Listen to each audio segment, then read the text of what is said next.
बहुत प्राचीन समय में देवताओं और दैत्यों के बीच भयानक युद्ध छिड़ा हुआ था। इस भीषण संग्राम में राजा ऋषि मुचकुंद ने देवताओं की रात दिन बिना रुके और बिना सोए सहायता की। जब युद्ध समाप्त हुआ, देवताओं ने आभार स्वरूप उनसे कोई वरदान मांगने को कहा।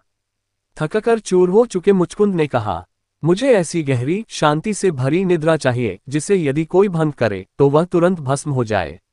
देवताओं ने यह वर दे दिया और कहा कि पृथ्वी पर जाकर किसी शांत अंधेरी गुफा में विश्राम करो। मुचकुंद एक पर्वतीय गुफा में गए और इतनी गहरी नींद में सो गए कि युग बदल गए, राजवंश मिट गए और संसार की पूरी व्यवस्था ही बदल गई, पर उनकी निद्रा कभी नहीं टूटी। काल्यवन का अभिशप्त अंत। बहुत समय बाद यह वरदान सच होने का क्षण आया। यवनों का दुष्ट सेनापति काल्यवन भगवान कृष्ण का पीछा करते हुए उसी गुफा में जा पहुंचा। कृष्ण जानबूझकर उसे वहां ले आए थे क्योंकि वे जानते थे कि मुचकुंद इसी गुफा में तपस्वी सी नींद में सो रहे हैं। अंधेरे में काल्यवन ने सोते हुए मुचकुंद को कृष्ण समझ लिया। उसे जगाने के लिए उसने उनके शरीर को पैर से ठोकर मारी। उसी पल मुचकुंद की आंखें खुली और उनकी पहली दृष्टि काल्यवन पर पड़ी। बस वरदान तुरंत प्रभाव में आया।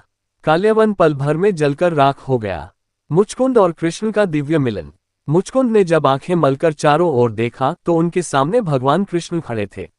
उन्होंने समझ लिया कि इतने युगों बाद उनका जागना साधारण बात नहीं। कृष्ण ने उन्हें बताया कि पृथ्वी बदल चुकी है, राजाओं का समय बदल चुका है और समाज की व्यवस्थाएं भी।